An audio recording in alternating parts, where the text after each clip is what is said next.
us a bit about yourself and your experience in the financial sector? Sure. My name is Dixon Tan. Okay. I've been in the wealth management business for the last 10 years. Okay. So I spent my last 5 years of my career in IPP as a financial services manager. I'm currently running a team of advisors who in turn would be servicing the pool of clientele. Okay. In that light, you say that you're running a team. Would you say consider yourself to be a business owner? Well, I mean, all of us are business owners here in IPP. Okay. Okay, sure. Okay, you must have heard about the economic downturn and the recession coming along. Okay, so has there been a decline in sales of financial products in current market condition? Definitely, because in current environment, most people are pretty skeptical, and I think there's a lot of caution, there's a lot of fear in the market. So most naturally, people are less willing to park with their money at this point in time. Yes. Okay, and recently in the newspaper there's about money's come like bonuses. Chairman's getting bonus of over $1 million. So what is your take on it? Like, how's it compensation and bonuses given to senior official? Is it what is your take on it? Okay, I think to make a hasty generalization, I think that would be a bit unfair. I would say that we have to look at it from a case-to-case basis, because more often than not, most senior executives, especially executive at the CEO level, top management, their compensation usually will be with a small base salary, and thereafter the rest of the remuneration will be pegged to the performance of the company, usually by way of share options. Okay. Yeah.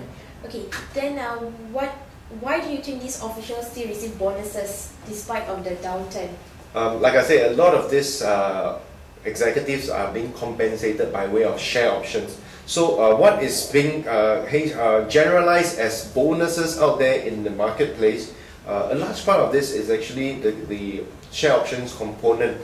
So they are only being paid that much of the money because the share price has reached a certain price level as well. Okay, then can we expect to see collapses in bank in the near future when all this are happening? Okay, I think precisely from the Great Depression experience, central banks of the world have learned from that experience to disallow banks from failing, which is why you're seeing a lot of banks, maybe 6 months to a year ago, going around giving guarantees even over the deposits. Now, with the bank deposits being guaranteed, it is the risk of bank failures is almost non-existent.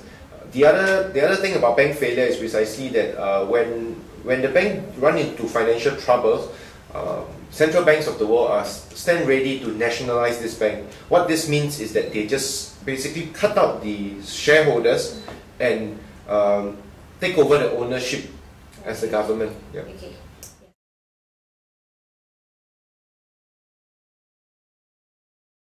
In your opinion, how do you think the Straits Times have covered the story objectively, these articles?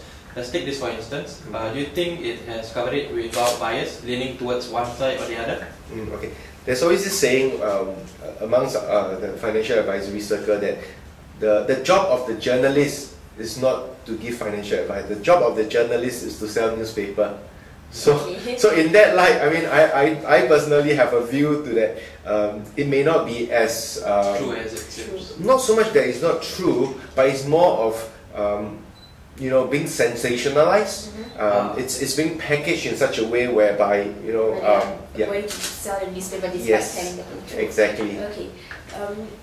Maybe you can from this article you can see, right? What are your views on the article, maybe on the second one, this one about Marilyn Boss getting the put with amid the news of a $2 million splurge. Like I say, you see, sometimes you have to really look at things from a case-to-case basis. In this case here, John Tain, the Merrill Lynch CEO, I think he went on a very excessive splurge on his office, which is not quite called for in times like this, especially when I don't see why we need to be spending so much money decorating in the office. Yeah.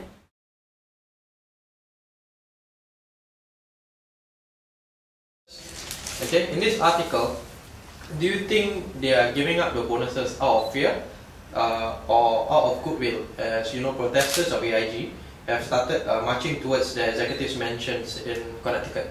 Yeah, I mean, as you, I would say it's fear, but more of the fact that they are under a lot of media pressure, or perhaps even, I mean, the protesters, they're under a lot of pressure to really give up these bonuses.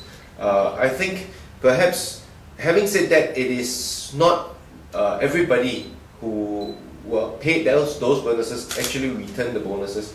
The way I'm reading this report is that some of them, out of goodwill, return it, or voluntarily return it. Whatever the motivation may be, we do not know. But I would say that they were under tremendous pressure. But having said that, there were also a lot of pressure from the regulators, because it is between themselves voluntarily giving up the bonuses versus the regulators slapping a levy on their bonuses. I mean, up to 90% the way I read. Yes.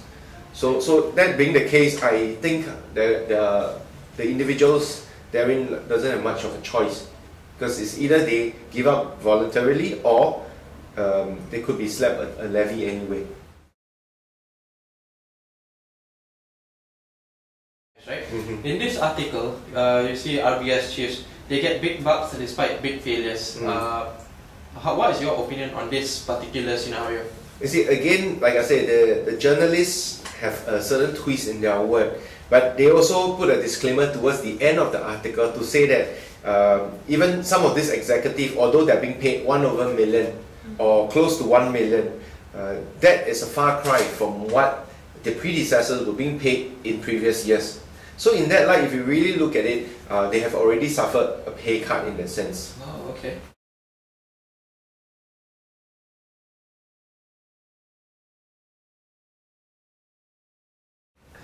Okay, of course, in all of this, you see greedy bosses and greedy executives. We have a Samaritan, a good Samaritan.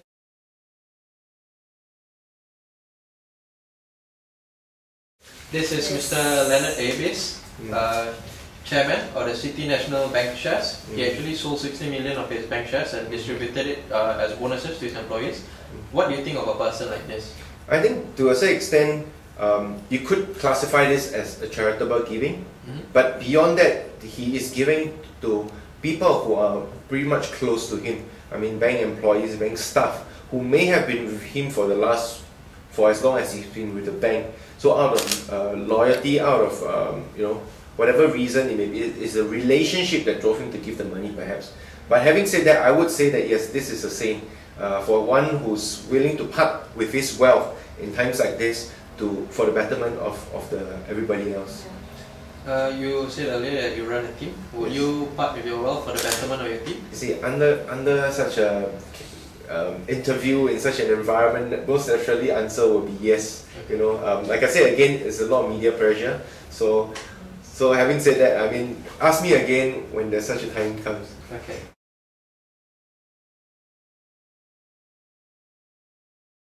Do you think that the retirement fund is fair enough for the GM CEO? Given that under his helm, GM actually lost tens of billions of dollars and actually took in another billions of dollars in financial aid from taxpayers. Sure. But you see, at the same time also you do read from this article that he has been with GM for 32 years. Yes. So I believe that this 30 million was for 32 years of loyalty with the company. You see, the thing about pension is again very different. Pension is a system which is built in to promote loyalty or reward loyalty to a company. So typically a person will only get a fair bit of money out of pension if he stayed in the company long enough. Usually it will be in excess of 10 years, and in this case 32 years, therefore he's been rewarded very handsomely because it's almost his entire career. Okay, thank you very much. Thank you very much.